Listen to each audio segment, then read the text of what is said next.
Hello friends, अभिनव career point में आप सभी का स्वागत है। फ्रेंड्स, आने वाली परीक्षाओं यूपी पीसीएस, बिहार दरोगा मेंस परीक्षा, UP police SI, UP police तथा लेखपाल एवं टेट आदि आने वाली परीक्षाओं के लिए पर्यावरण एवं पारिस्थितिकी से संबंधित प्रश्नों की कुछ श्रृंखला में प्रस्तुत कर रहा हूँ।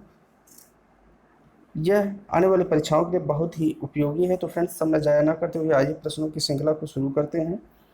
क्वेश्चन नंबर 1 की तरफ हम लोग चलते हैं। किस राष्ट्रीय उद्यान को पूर्व में हेली राष्ट्रीय उद्यान कहा जाता था? तो यह जिम कॉर्बेट राष्ट्रीय उद्यान को हेली राष्ट्रीय उद्यान कहा जाता था। क्वेश्चन नंबर 2 की तरफ चलते हैं। क्वासाकोर न होकर के बल्कि यह क्वासिकोर होता है। नामक रोग किसकी कमी से होता है? तो क्वासिकोर रोग जो है वह प्रोटीन की कमी से होता है। विटामिन, कार्बोहाइड्रेट, आयोडीन नहीं बल्कि प्रोटीन की कमी से क्वासिकोर रोग होता है। नेक्स्ट तीसरा क्वेश्चन है, रिक्टर पैमाने से किसकी तीव्रता नापी जाती है? तो रिक्टर पैमाने से किसकी तीव्रता मापी जाती है? बहुत ही रिपीटेड और पुराना क्वेश्चन, इंपॉर्टेंट क्वेश्चन है। तो यह भूकंप से जुड़ा हुआ है। भूकंप की जो तीव्रता है वह रिक्टर पैमाने से ही मापी जाती है। नेक्स्ट क्वेश्चन 4 की तरफ चलते हैं। वन्य प्राणी सप्ताह प्रतिवर्ष मनाया जाता है। वन्य प्राणी सप्ताह प्रतिवर्ष कब मनाया जाता है? नवंबर के प्रथम सप्ताह में, या अगस्त के प्रथम सप्ताह में, या अक्टूबर के प्रथम सप्ताह में, या जुलाई के प्रथम सप्ताह में? तो इसका सही आंसर है अक्टूबर के प्रथम सप्ताह में वन्य प्राणी सप्ताह प्रतिवर्ष मनाया जाता है। नेक्स्ट क्वेश्चन 5 की तरफ चलते हैं। प्रकाश संश्लेषण की क्रिया में हरे पौधे द्वारा बाहर निकलने वाली गैस कौन सी है? तो प्रकाश संश्लेषण की क्रिया में पौधे जो है वह ऑक्सीजन गैस को बाहर निकालते हैं, चूँकि यही ऑक्सीजन मानव द्वारा ग्रहण की जाती है और मानव के द्वारा CO2 यानी कार्बन डाइऑक्साइड गैस बाहर निकाली जाती है। नाइट्रोजन पर्यावरण में पाई जाती है। तो इसका सही उत्तर हो जाएगा ऑक्सीजन। बहुत इंपॉर्टेंट है, लगभग है। छठा क्वेश्चन के रूप में हम चलते हैं। चावल को पॉलिश करने पर कौन सा विटामिन नष्ट हो जाता है? तो चावल को पॉलिश करने पर चावल को कौन सा विटामिन नष्ट हो जाता है पूछा जा रहा है। तो एस्कॉर्बिक अम्ल, कैल्सीफेरॉल, थायरॉक्सिन, थायमिन। तो क्वेश्चन नंबर 6 का जो आंसर हो जाएगा वह थायमिन, यानी कि विटामिन जो वी होता है उसी का नाम थायमिन होता है, यानी कि पॉलिश करने पर थायमिन विटामिन नष्ट हो जाता है। नेक्स्ट क्वेश्चन है 7वां। लौंग एवं केसर पौधे के किस भाग से प्राप्त होते हैं? लौंग एवं केसर ये जड़ से प्राप्त नहीं होगा, तना से प्राप्त नहीं होगा और फल होता नहीं है, इसलिए यह फूल से प्राप्त होता है। नेक्स्ट क्वेश्चन 8वां। निम्न में से कौन सा उत्तराखंड का राज्य प्रतीक नहीं है? तो राज्य प्रतीक के रूप में उत्तराखंड के राज्य प्रतीक के रूप में मोनाल भी है, बुरांस भी है, कस्तूरी मृग है, लेकिन बाघ यहाँ का राज्य प्रतीक नहीं है। नेक्स्ट क्वेश्चन 9 की तरफ। हमारे पर्यावरण को बचाने के लिए 3 प्रकार के आर हैं। तो 3 प्रकार के जो आर हैं वह कम उपयोग, पुनः चक्रण, पुनः उपयोग, रिसाइकिल वाले से जुड़ा हुआ क्वेश्चन है। 10वां क्वेश्चन की तरफ चलते हैं।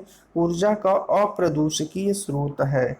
ऊर्जा का अप्रदूषकीय जो स्रोत है वह है सौर ऊर्जा है। चूँकि नाभिकीय ऊर्जा से भी प्रदूषण होगा, पेट्रोल से भी पर्यावरण प्रदूषण होगा, डीजल से भी पर्यावरण प्रदूषण होगा, लेकिन सौर ऊर्जा से किसी प्रकार का प्रदूषण नहीं होगा। नेक्स्ट क्वेश्चन 11 की तरफ हम चलते हैं। इनमें से कौन सा जैव अपघट्य पदार्थ है? जैव अपघट्य पदार्थ है तो 11 का यह डी हो जाएगा। न तो अपघट्य प्लास्टिक होता है, न तो पॉलीथीन होता है, न तो शीशा होता है, इसलिए इनमें से कोई नहीं। 11 का डी हो जाएगा। क्वेश्चन नंबर 12 की तरफ चलते हैं। डच ग्राम राष्ट्रीय उद्यान। डच ग्राम राष्ट्रीय उद्यान कहाँ स्थित है? तो यह है जम्मू कश्मीर में स्थित है डच ग्राम राष्ट्रीय उद्यान। नेक्स्ट क्वेश्चन 13 की चलते हैं। चिपको आंदोलन के प्रणेता। चिपको बहुत इंपॉर्टेंट क्वेश्चन, बार बार परीक्षा में पूछा गया है। चिपको आंदोलन के जो प्रणेता हैं वह सुंदरलाल बहुगुणा हैं। किरण बेदी से कोई जुड़ाव नहीं रहा है। मेधा पाटेकर नर्मदा बचाओ आंदोलन से जुड़ी हुई हैं, इसलिए सुंदरलाल बहुगुणा चिपको आंदोलन के लिए बहुत ही प्रसिद्ध व्यक्ति हैं। Question number 14। प्रोजेक्ट टाइगर कब लागू हुआ? तो ये टेट एवं पीसीएस में कई बार क्वेश्चन उठाया गया। प्रोजेक्ट टाइगर 1973 में लागू किया गया। 2011 नहीं है, 1970 भी नहीं है, 2007 भी नहीं है, 1973 में ही प्रोजेक्ट टाइगर लागू किया गया। नेक्स्ट है समुद्र का कितना प्रतिशत जल पीने योग्य है? तो समुद्र का जो 0.65% जल है यही पीने योग्य होता है, बाकी लगभग इसका जल बहुत खारा होता है। क्वेश्चन नंबर 16 की तरफ चलते हैं। बीओडीएस क्या है? तो बीओडीएस का पूरा नाम फुल नेम पूछ रहा है, तो यह पर्यावरण में पढ़ा जाता है। Biochemical oxygen demand in 5 days, ये इसका आंसर हो जाएगा। नेक्स्ट क्वेश्चन 17 की तरफ चलते हैं। हरित गृह प्रभाव के द्वारा पृथ्वी पर कौन सा रेडिएशन होता है? हरित गृह प्रभाव के द्वारा, ग्रीन हाउस इफेक्ट इसको कहा जाता है, पृथ्वी पर कौन सा रेडिएशन होता है? तो यहाँ गामा रेडिएशन होता है। UV radiation, x radiation, infrared radiation, infrared नहीं होगा, गामा रेडिएशन होता है। नेक्स्ट है लंदन धूम्र पाया जाता है। लंदन धूम्र यह शीतकाल में सुबह के समय पाया जाता है, लंदन धूम्र। नेक्स्ट क्वेश्चन 19 की तरफ चलते हैं।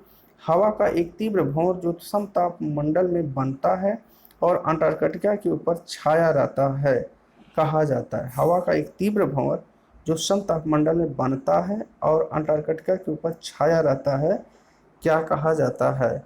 तो 19 का जो आंसर हो जाएगा वह है ध्रुवीय बवंडर, उसको कहा जाता है। सो नेक्स्ट क्वेश्चन 20 की तरफ चलते हैं। भोपाल गैस त्रासदी निम्न में से किसी कारण हुई थी? तो वहाँ जो गैस रिसाव हुआ था जिस गैस का, उसे मिथाइल या मिथिल आइसोसाइनाइड कहा जाता है उसको, यानी कि इसी गैस के रिसाव से वहाँ त्रासदी हुई थी, काफ़ी संख्या में लोग मरे थे। Next question 21। पाल प्रतिहार और राष्ट्रकूट पर नियंत्रण के लिए लड़े जो कि हर्ष के बाद शक्ति का प्रतीक था, यानी कि किस स्थान के लिए, किस क्षेत्र के लिए राष्ट्रकूट पाल एवं प्रतिहारों के बीच लड़ाई हुई, यानी त्रिपक्षीय संघर्ष हुआ था, इतिहास में पढ़े हैं आप लोग। वह कन्नौज, उस समय कन्नौज जो है शक्ति का केंद्र हुआ करता था, इसलिए इसी क्षेत्र के लिए पाल प्रतिहार राष्ट्रकूटों में युद्ध हुआ था, जिसे त्रिपक्षीय संघर्ष या युद्ध कहा जाता है। Next question 22। धातु के अमलगम में दूसरा तत्व होता है। धातु के अमलगम में जो दूसरा तत्व होता है वह पारा होता है, जो दूसरा तत्व होता है वह पारा होता है। 22 के बाद 23 नंबर पर हम लोग चलते हैं। यदि किसी विलयन का pH 2 है तो यह क्या हो सकता है? 23 का C होगा। यदि किसी विलयन का pH 2 है तो यह प्रबल अम्ल होता है। नेक्स्ट क्वेश्चन 24 की तरफ 24 की तरफ चलते हैं। निम्न में से प्राचीनतम वेद कौन सा है? बहुत रिपीटेड एवं आसान क्वेश्चन।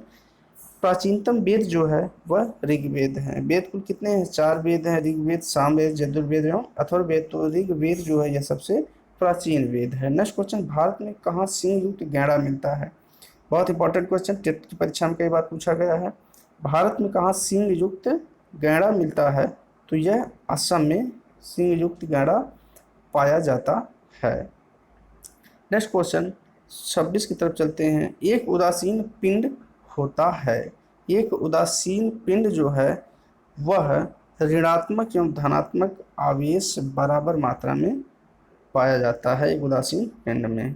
नेक्स्ट है 27 की तरफ चलते हैं। गोवा के दक्षिण का पश्चिमी घाट क्या कहलाता है? गोवा के दक्षिण का पश्चिमी घाट, यानी कि इस तरह से